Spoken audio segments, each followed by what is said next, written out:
Olá, bem-vindo ao nosso canal. Mais uma vez estamos aqui, perseverando durante esse tempo de pandemia. E agora surgiu muitos comentários a respeito do fim do mundo, por causa de uma onda de gafanhotos. Deixa eu falar hoje. Eu sou o pastor Walter Melesco Carvalho, da Igreja Batista Memorial em Rondonópolis. Hoje falar sobre um pouco de escatologia, estudo das coisas do fim. Então, antes do fim, vejamos. Vamos ler aqui em Mateus capítulo 24 e depois vou fazer uma breve meditação a respeito de coisas que devem acontecer antes do fim. Para a gente não ficar assustado com qualquer coisa que apareça e aconteça. Então, olhando aqui Mateus capítulo 24, 1, 2 e 3 diz assim: E quando Jesus ia saindo do templo, aproximaram-se dele os seus discípulos para lhe mostrarem a estrutura do templo. Jesus, porém, lhes disse: Não vedes tudo isto? Em verdade vos digo que não ficará aqui pedra sobre pedra que não seja derrubada. E estando assentado no Monte das Oliveiras, chegaram-se a ele os seus discípulos em particular, dizendo: Dize-nos, quando serão essas coisas e que sinal haverá da tua vinda e do fim do mundo? Este episódio está relatado também em Marcos capítulo 13 e também no Evangelho segundo Lucas capítulo 21. Agora, essa semana estão falando que os gafanhotos estão vindo justamente num período de pandemia. Para alguns isso é um presságio, quer dizer, um prenúncio, um agouro do fim do mundo. Será verdade? Eu fui pesquisar sobre os gafanhotos e eles estão entre Argentina, Uruguai e Brasil. O Ministério da Agricultura da Argentina emitiu um alerta. Esta nuvem de gafanhotos, essa espécie, chegou à Argentina agora em maio. E depois ela migrou de volta para Paraguai e retornou para a Argentina. E agora o governo brasileiro está monitorando, porque essa praga, na verdade, ela existe desde o século XIX, ela não é um acontecimento novo. Ela não afeta a saúde humana, nem de animais, os gafanhotos comem apenas material vegetal, mas o problema é que eles comem muito, e eles podem se reunir 40 milhões de gafanhotos em apenas 1 km². E eles consomem num dia o equivalente a 2.000 vacas. 350 mil pessoas comeriam o que eles comem em apenas um dia. Então o problema pode ser consequência disso para a nossa alimentação. Se eles comerem aquilo que será nossa futura alimentação, ou pastagem para o boi, para a vaca leiteira e etc. Né? Então, vejamos aqui um pouco de escatologia. Escatós, no grego, significa últimos. Logia, estudo. Já estamos mais acostumados com logos, né? Logia, filosofia, né? Estudo do saber e coisas dessa natureza. Existem duas escatologias. A chamada escatologia individual, quando o futuro de uma pessoa é selado através da morte. Então, aquilo é uma escatologia individual. E nós temos a escatologia cósmica, ou universal, e ela trata do futuro de toda a raça humana, de todas as pessoas aqui no cosmo, aqui no nosso universo, aqui no nosso espaço universal. Olhando hoje, não uma forma demorada, um tempo assim breve, a escatologia nos evangelhos, Mateus, Marcos e Lucas. Nós temos aqui no sermão chamado do Monte das Oliveiras, também chamado Sermão Profético ou Sermão Escatológico de Jesus, respostas às interrogações, às perguntas que os discípulos fizeram acerca do fim do templo, quando Jesus falou que não ficaria ali pedra sobre pedra. Nós temos 3 eventos aqui no ensino de Jesus, nesse sermão. Nós temos a destruição do templo e da cidade santa, nós temos a respeito da volta do Senhor e, propriamente, o fim do mundo. O primeiro evento aconteceu aos judeus. A grande tribulação se referia, neste sermão profético, primeiramente no sentido histórico, quando os romanos sitiaram a cidade de Jerusalém no ano 70 depois de Cristo, e invadiram e destruíram a cidade, o templo foi queimado a fogo, diz os historiadores, porque o ouro se derreteu com incêndio, ele penetrou entre as pedras. O templo era construído sobre pedras, pedras enormes.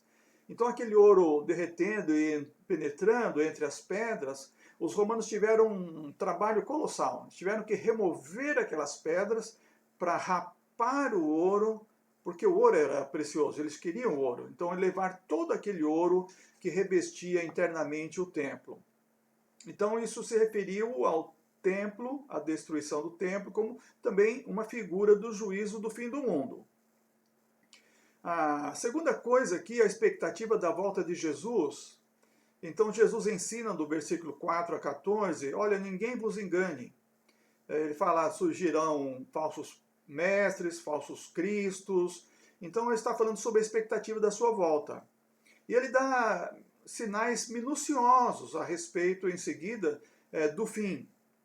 Mas, então, o que nós temos aqui para observar hoje, assim, preliminarmente? Antes da volta de Jesus, antes do fim do mundo, há de haver uma grande tribulação. Aquela primeira tribulação foi para os judeus, do cerco de Jerusalém. Mas haverá uma grande tribulação e ela vai abranger os cristãos do mundo inteiro. E antes da volta, antes do fim do mundo, haverá também a ressurreição dos salvos. Os crentes serão aqueles que participarão da primeira ressurreição. Então, antes do fim do mundo, precisa acontecer a grande tribulação e haver a ressurreição dos crentes. E nós temos os exemplos que Jesus deixou durante o seu ministério. A ressurreição de Lázaro, a ressurreição do filho da viúva de Naim. Eles tiveram seu corpo ressuscitado. Algumas pessoas falam, mas como será isso? Será que lá no céu vamos nos conhecer e reconhecer? Eu creio que perfeitamente. Lázaro teve o seu corpo ressuscitado, corporeamente, ele foi reconhecido, e nós temos várias passagens no Novo Testamento que falam do reconhecimento dos mortos.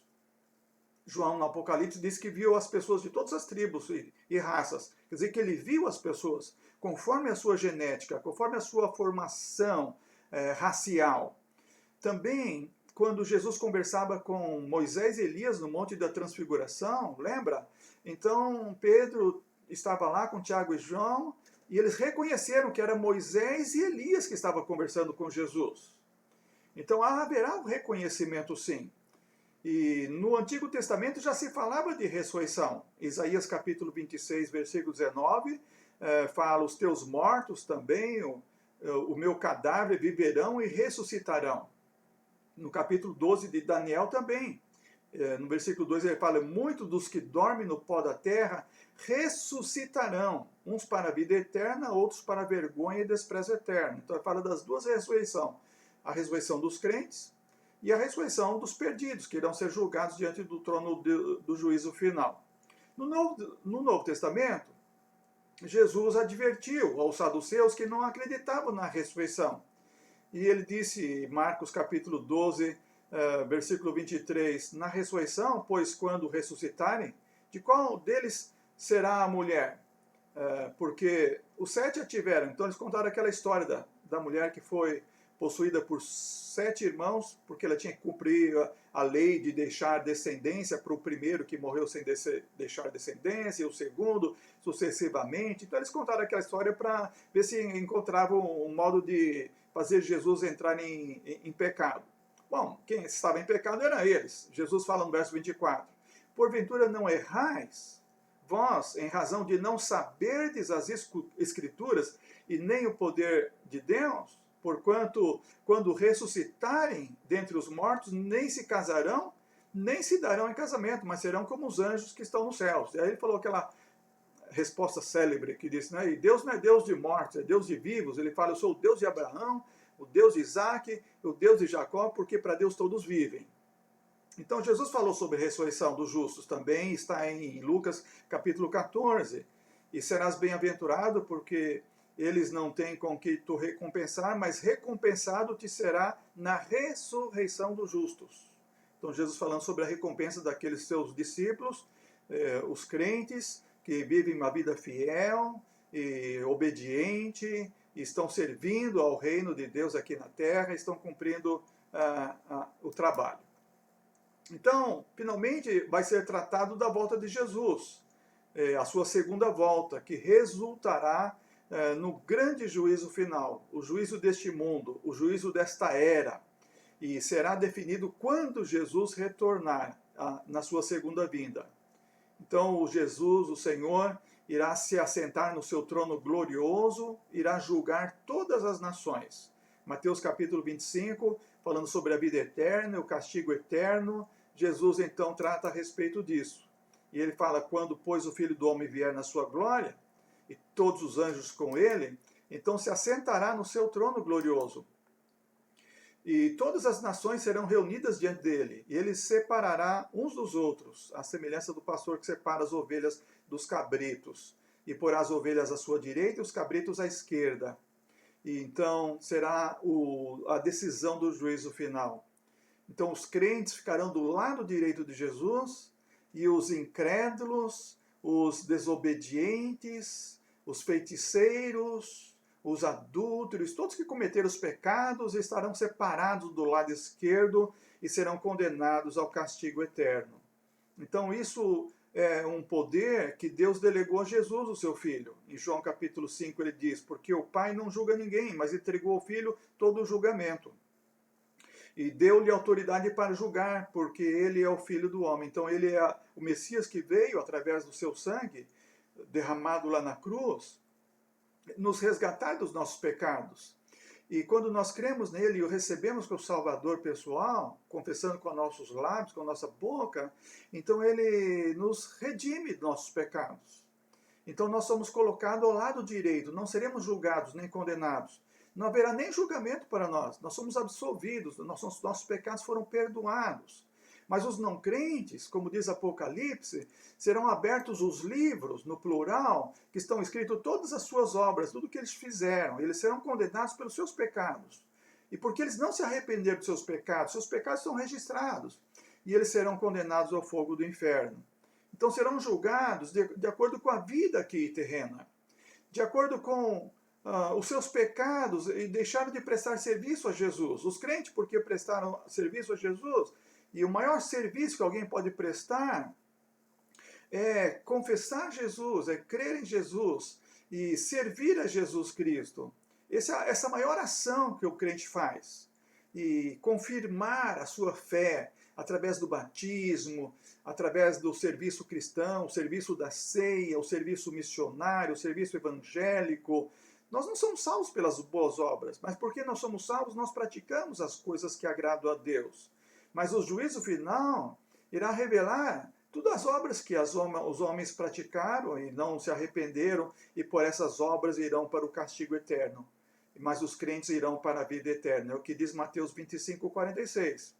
E eles irão para o castigo eterno, ou seja, os não crentes, mas os justos irão para a vida eterna. Então esse será o destino final, a habitação final após o juízo, o grande juízo, o juízo final. Então diz Jesus em Mateus 11, quem tem ouvidos para ouvir, ouça. O Filho do Homem veio para salvar. E lá nesse capítulo 11, Jesus fala que aqueles que não se arrependerem terão um rigor muito duro no dia do juízo final. Ele diz verso 24, eu te digo que no dia do juízo haverá menos rigor para a terra de Sodoma do que para ti. Ele estava falando dos cidadãos de Cafarnaum. Porque se em Sodoma fossem feitos os milagres que Jesus fez em Cafarnaum, Sodoma teria se arrependido dos seus pecados, estaria existindo até hoje, até quando Jesus estava proferindo essa palavra. E então Jesus termina lá em Lucas, aliás aqui em Mateus 11, mas também em Lucas capítulo 10, né?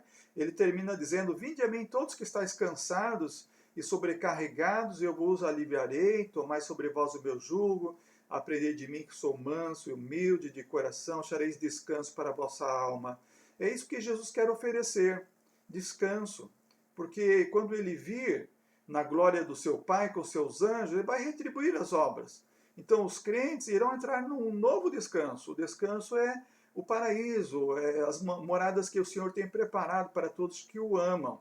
Então, lembre disso. A maior ação que você pode fazer hoje é crer em Jesus Cristo. É confiar em Jesus Cristo, é confessar Jesus Cristo com a sua boca, pedir perdão dos seus pecados. As outras obras que você vai fazer, outras boas ações que você vai fazer, serão resultados da salvação. Serão resultados do Espírito Santo que virá morar no seu coração, ou que já veio, você que é crente, e que agora ajuda dia a dia a viver a fé em Cristo, a viver a vida cristã. E como ela é plena, e como a vida cristã é maravilhosa. Então, a decisão que nós fazemos aqui na terra é decisão ou para a vida eterna ou para o juízo final.